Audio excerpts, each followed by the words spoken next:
আজকে আমাদের ঈদযাত্রার 27 তারিখে ঈদযাত্রার চতুর্থ দিন।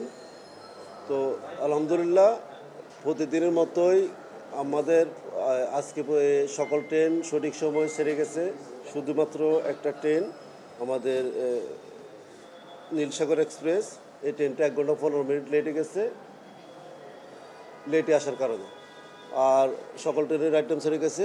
যাত্রী সাধারণের স্বাচ্ছন্দ্যে ভ্রমণের ক্ষেত্রে যতটুকু নিরাপত্তা দেওয়া দরকার এবং চেকিং দরকার সব কিছুই অ্যারেঞ্জমেন্ট আছে, সব কিছু সম্পন্ন হয়েছে, আপনারা দেখতেছেন।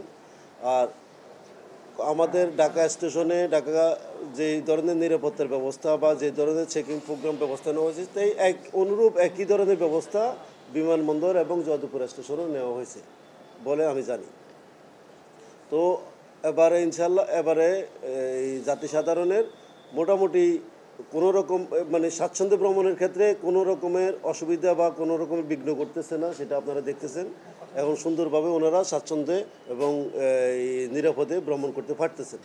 নীলসাগর এক্সপ্রেস ট্রেনটা যান্ত্রিক ত্রুটির কারণে লেট হয়েছে, এই ধরনের কোনো কথা আমি বলি নাই এবং এটা সঠিক না। ট্রেনটা লেটে গেছে। জাহানাবাদ এক্সপ্রেস ট্রেনটা লেটে আসতেছে, আপনারা জানেন। ঠিক ওই ট্রেনটা আসার পরে ট্রেনটা ছেড়ে যাবে। আমাদের এখানে কোনো রকমের দেরি করা হয় না, আসার পরে ইঞ্জিনটা ঘুরে চলে যায়। সুতরাং এখানে কোনো রকমের সমস্যার সৃষ্টি হয় না ঢাকা স্টেশনে। চাপ আজকে 27 তারিখ বৃহস্পতিবার, আজকেও কম না। আমরা কোনো ট্রেন আজকেও কম না, কিন্তু বিষয়টা হলো যে ট্রেনগুলো যখন সঠিক সময় ছেড়ে যায় তখন যাত্রী সাধারণ আর এখানে বিট করে না, যার জন্য আপনারা চাপটা দেখতেছেন না। কিন্তু চাপ প্রতিদিনই আছে, কারণ আমরা টিকিটের যে পরিসংখ্যান সেই পরিসংখ্যান বলতেছে টিকিট বিক্রি ভালো এবং সেটা চাপও আছে।